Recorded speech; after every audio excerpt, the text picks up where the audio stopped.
new AC compressors and the oil.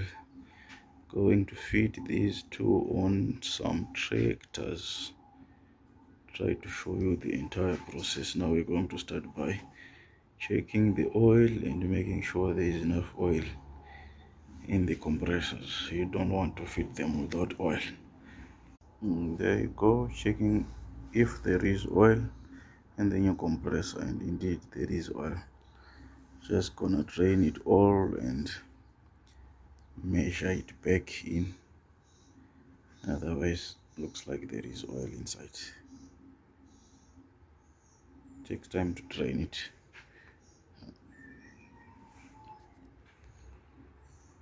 All right. Oh,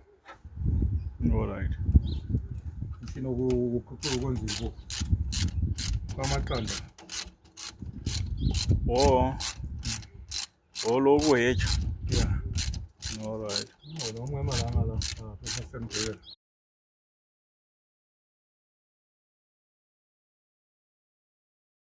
Move some. Hopefully they match. Mix and match.